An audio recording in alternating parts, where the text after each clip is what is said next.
It's like maybe there's a different force in there that's going on. Maybe there's a different force in here that's going on. Maybe there's a split in consciousness. I just wanted to pull that up just so that people understand that things are more nuanced than just black and white thinking. Oh, yeah. No, that was the whole... Hence the whole standing in the middle. Hence the whole... Yeah, we literally just laid it out, spelled it in crayon, so... We did spell it in crayon. That was like... Because Mistis and Mal, it sounds like a very easy topic to just...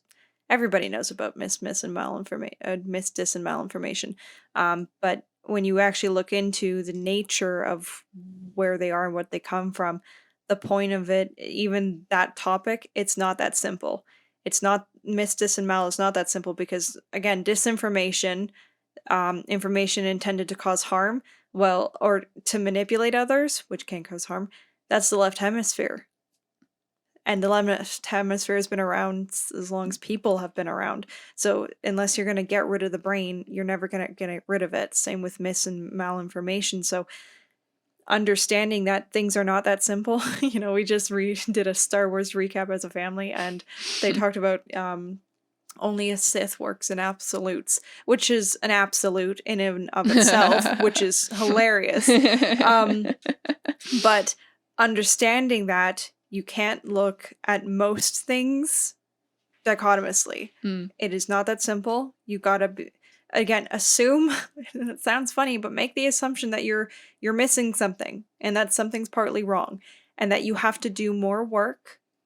Not violent work, but mental work. You have to do more mental push-ups in order to understand it, because things are complicated.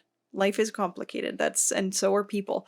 So that was the whole of this episode on how to look at Mistis and Mal, not just from the easy, oh, it's censorship, it's bad. It's like, okay, let's look at the nature of where these things come from too. Because it plays it on minor to our micro to macro levels. So, and then your own individual responsibility. Yeah, that's the most. Yeah, that's important. The mode of attention. When we talk about left and right hemisphere, it's like when things get put on your plate, and just like COVID, we didn't ask for COVID. Me and Macy didn't ask to be born. Okay, so no one really did. That's true. Nobody asked to be born. Nobody did. But now that you're here, you have a choice. What do you do with it? You didn't get to pick to be here, but now that you're here, you do have a choice. So it's like, okay, are you going to sit and do nothing? Are you going to get so overwhelmed by the fact that not a lot of things are absolutely certain in life? So great, if I'm always misinformed, then how do I make decisions? Are you going to get overwhelmed with the amount of uncertainty that there is out there and not make a decision? Or are you going to work with the information that you have, which is the more reasonable thing to do? We learned this from Gad Saad's work. He did a book called The Consuming Instinct, and he talked about even buying a car. People think we're so rational. We're rational human beings.